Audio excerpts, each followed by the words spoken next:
गिबियावनो खुलुमबाय। आंनि मोनसे गोदान भिडिअ'आव आंनि गोसो गोरबोजों बयनिसिमबो बरायनाय बावहरनाय थाबाय। बेनो जाहैबाय सेरफांगुरि लांदांपारा गामियाव गोदानै लुफुंजानाय gwjwnsri दानाय लुनाय समबाय समिति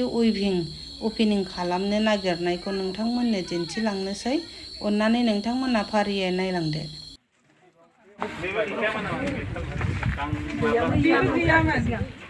Kang napanay na siya kayo ba mo? Berarti sumuni nang saling sa intira ko. Open ka juri kini pun ba jay? Ang betsin ornay siya na, ang bayi maba siya si.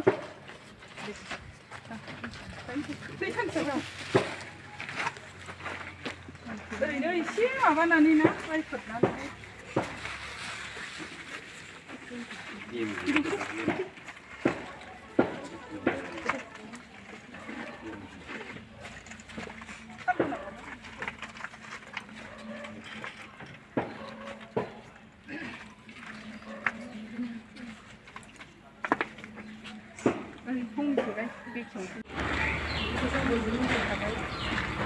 Isbang mani hakudaku nungaman जोंनि न' बेखेवनाया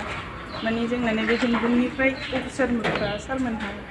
बुंहरदों आरो जोंखौ थिनहरदों दा नोंखायनो जोङो सारमोनखौ हाखु-दाखुयैबाबो जों लानानै फैनांबाय आरो बा लिंनानै होनांबाय बेबायदिनो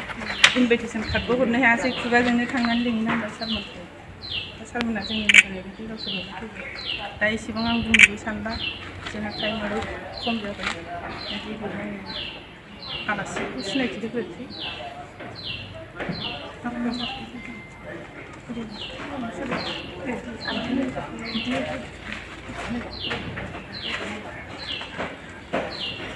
गिबियाव आङो जोंनि सेरफांगुरि आसाम ग्रामीण बिकास बेंकनि ब्रान्च मेनेजार सार सिगांग्रा बसुमतारीखौ जोंनि नैबे ग्रुपनिफ्राय गांसे आर'नाइजों फरायनाय जाबाय।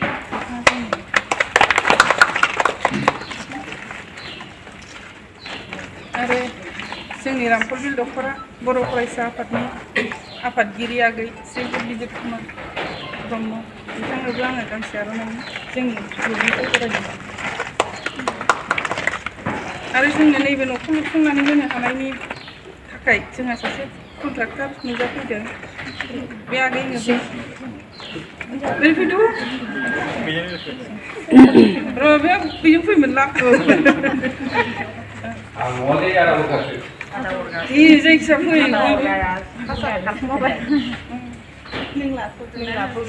अनजय ब्रह्मखौबो जोंनि ग्रुपनिफ्राय गांसे आर'नाइजों बरायनाय जाबाय।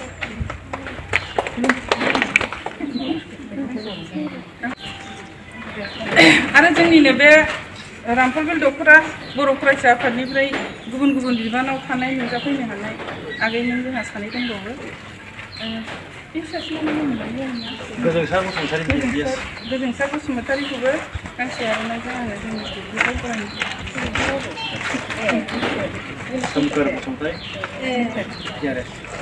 आरो दंबावो जोंहा जोंनि रामफलबिल बर' थुनलाइ आफादनिफ्राय नुजाफैनो हानाय बिथांखौबो आङो गोजोंसार सोमखोर बसुमतारीखौबो आङो जोंनि ग्रुपनिफ्राय गांसे आर'नाइ नांगौ आरो जोंहा दंबावोमोन जों बेंकनिफ्राय नुजाफैनो हानाय बायद'मोन माखासे दंमोन बिसोरखौ आङो ओरैनो निमाहा बिबाय माने जों आर'नाइ लाबोनाया एसे सर्ट जाबाय मालाबा समा जुदि जोंखौ बिदि खेबसे खाबु होबावोबा आरोबाव फिन लोगो मोनबावफिनसै दा आङो आलासि सारखौ एसे फंनैसो सिगांनि सारखौ फंनैसो बिबुंथि होनो थाखाय खावलायनाय जाबाय। दिनैनि बे फुंबिला समावहाय जोंखौ हांख्रायहरनाय gwjwnsri दानाय लुनाय समबाय समिति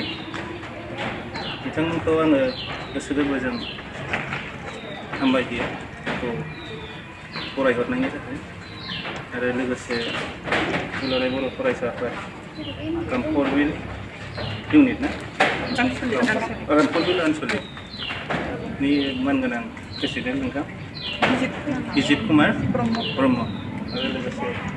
मावथि लोगो नोंथांमोन आङो गोबाव बुंलिया मैया दाखालि आं खोनानानै गोजोननाय मोनदों जे जोंहा ओनसोलाव मोनसे मा होनो दानाय लुनाय जोंनि ट्रेडिसनेल बेखौ जोङो गावनो प्रडाक्सन खालामनानै गानो नङा होमबा बर' माहारिफ्रा गुबुनफोरनि बादि गासिबो मेसिन मेड नङा गावनि आखाइजोंनो जोङो प्रडिउस खालामो गावनो बाहायो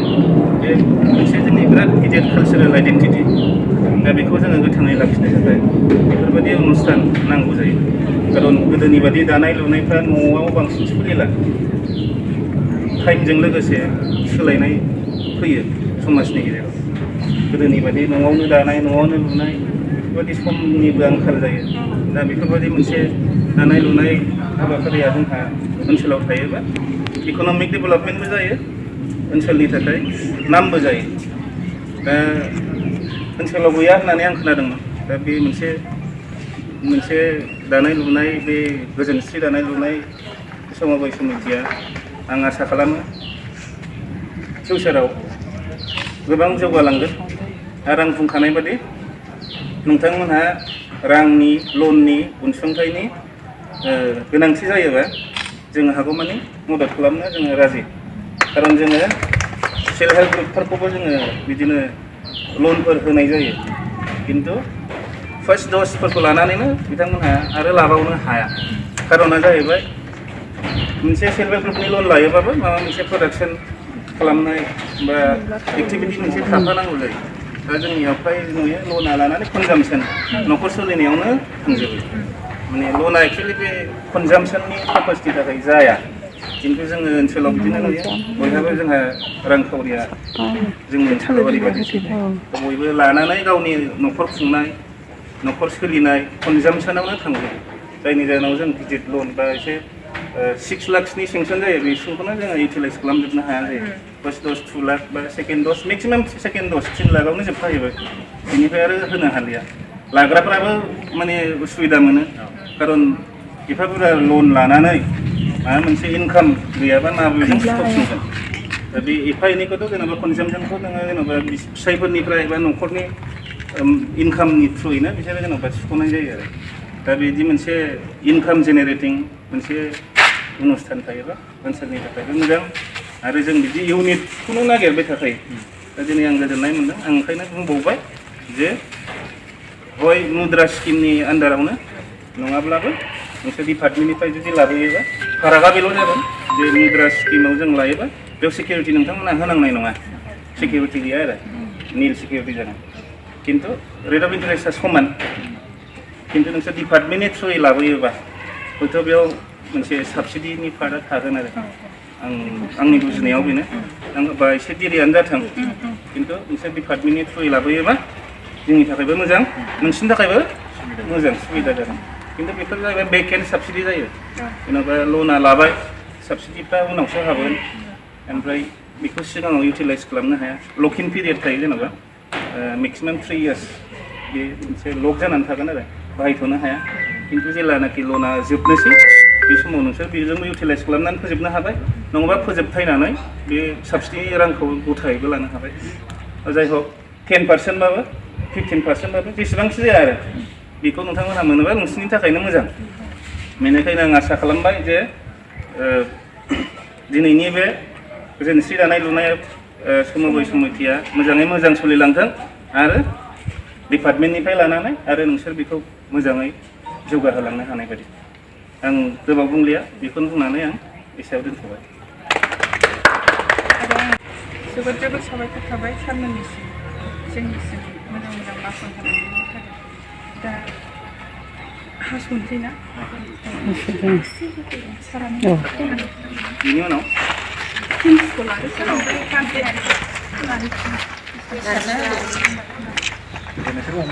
दे गासिबो स्टेक हल्डारफोर दे माखासे जायो दे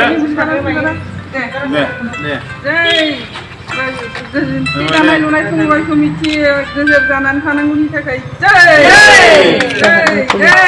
गुवार मुखिलि जानायनि थाखाय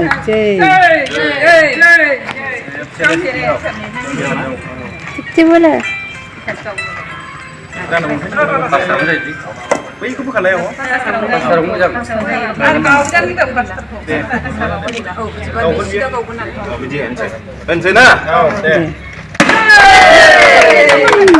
ओरै सारहर औ बिबारा सालो बिबारखौबो आं सारा हाबदों गासिबो हाबदो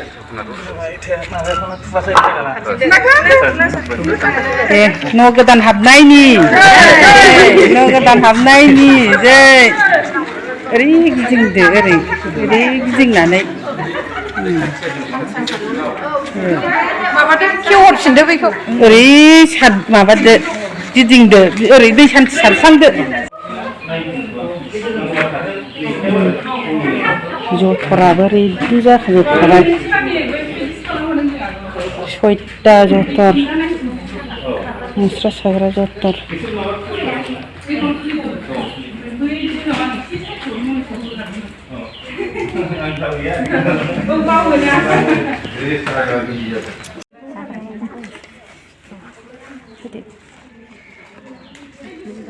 खयजन बिसोरो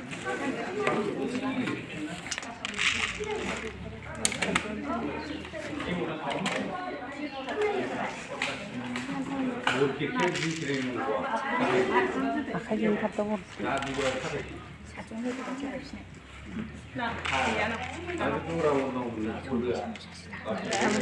लायनो थांदों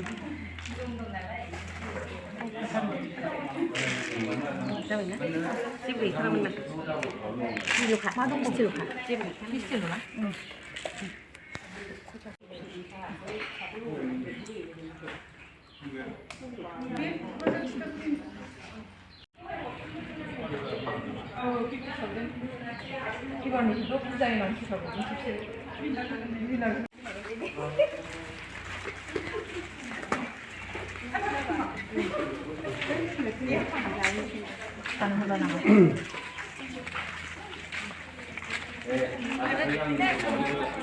मारै आंनि हिनजावनि जाहैग्रो जाहैदों लानानै थांग्रोनोसै आरो जाखांनानै नै बिसोरनो आगैमोनहा जि बानायगासिनो दङ दा आगैमोनहा सरकारनिफ्राय मा मोनखो सुबिदा मोनदोंना जोङो सरकारनिफ्राय सुबिदाखौ मोनदों मोनाखै नङा मोनदों बिटिआर सरकारनिफ्राय जोङो नैबे न'खौबो जों मोननो हादों गासै 11 लाख स्किमनि जोंनो नैबे बिल्डिंखौ बिटिआर सरकारा हरदों जोंनो नैबे न'खौ 11 लाखनि स्किमाव हरदोंमोन नालाय ओमफ्राय बेखौ जोंनो कन्ट्राक्टरफ्रा लुनानै होफैदों दा बेखौ जोङो गासै 20 जन मेम्बार दं दा जों बे 20 जन मेम्बारा बे वेबिंखौ सालायगासिनो दं आरो सब किसुखौ जों मोनजोब्बाय जों जेकाट मोननो हादों 30टा गासिबो सेटजोब आरो ना ओमफ्राय जोंनि सेन्टारावनो गासिबो फैजोब्बाय जथर बिदिनो मा होनो द्राम गासिबो बुस्थुआ फैजोब्बाय आरोखि जोंनाव ओमफ्राय खालि खुन्दुंल' दा साप्लाय गैथ'वा खुन्दुंनिल' एसे प्रब्लेम जानानै दं दा खुन्दुं गैयाबाथ' जोंहाबो एसे थाखा फैसा बयबो फाइनान्सियेलि प्रब्लेम जोब नालाय दा खुन्दुंखौ जुदि एसे बिटिआर सरकारा जोंखौ हेल्प खालामहरबावोबा जोंनि थाखाय मोजां जागोन आरो दा जों बयबो खस्थ' खालामनानै जाग्रा मानसिजोब रावबो माने माबा गैया बाहाय एभेलेबेल थाखा बाहायनो हानाय रावबो मानसि गैया दा जा एसे माबानो हादों जों खस्थ' खालामनानै सोलिगासिनो दं बे खुन्दुंफोरखौ बायनानैहाय आरो दाख्लै थांनाय जानुवारि मासाव जानुवारि 15निफ्राय फेब्रुवारि 27 थारिखसिम 45 दिन ट्रेनिं लादोंमोन बिटिआरनिफ्राय जेकार्डनि दा जेकार्डल' सोलियो आरोखि जोंनाव बेहाय ओमफ्राय ओरैनो मेनुवेलखौ गंनै गंथामसो जों बानायदेरनानै दोनदों जोंनि फैसा गारनानै जों थाखा जोंनिजोंनो सोरजिनानै दोनदों आरो बुहुद थाखा थाङो आजिखालिथ' दंफांखौबो बायनो हाला सरकारा बे खुन्दुंफोरखौ जोंनो एसे फ्रियाव होयोबा जोंहा बिराद हेल्प जागोन आरो जों गोसोबायदि सिफोरखौ जों दानो हागोन आरो जोंहा माबानि थाखायबो प्रब्लेम गैखाया साप्लाइनि थाखायबो माने बुहुद कन्टेक्ट खालामगासिनो दङ आरो बुंहरगासिनो दङ लकेल सि नांगौ होननानै आर'नाइ गामसा बेफोरखौ आरो दा सरकारनिफ्राय एसे खुन्दुंखौ जों मोनोबा बेखौल' बार बुंबाय थानाय जाहैबाय आरो जोंहा इजिसिन जागोन प्रडाक्ट खालामनायावहाय आरो दाफैग्राफ्राबो बिदिनो खबर लाफैगासिनो दङ दा जों एसे फाइनान्सियेल प्रब्लेमावहाय माबा खालामनाय जादों आरो एभेलेबेल बानायनो हायाखै बुस्थुखौ जानुवारि 15निफ्राय फेब्रुवारि 25सिम जोंनि बे gwjwnsri दानाय लुनाय समबाय समितियावनो जोङो 45 दिन 45 डेज ट्रेनिंबो 20 जन होनाय जाखांबाय आरो बिथांमोनहा एनजिअनि थ्रुयै फैदों बिथांमोननो जों गासिबो सार्टिफिकेट राननानै हरजोब्बाय आरो बिथांमोननो जोङो रोंनानै ट्रेनिं लाखांनायनि उनाव मा खालामनानै थानो बिनि थ्रुयैहाय सारमोनहा जोंनो साप्लायारफ्रा जेकार्ड मेचिन राननानै होफैदोंमोन बेखौबो जों गंसे गंसे हरनाय जाबाय आरो दा बिसोरो बेजों सोलिगासिनो दं बिसोरबो खुन्दुंखौ मोनथ'नाय जायाखै गाव गावसोरनि खुन्दुं बायनानै बिसोरबो प्रडाक्ट दिहुनगासिनो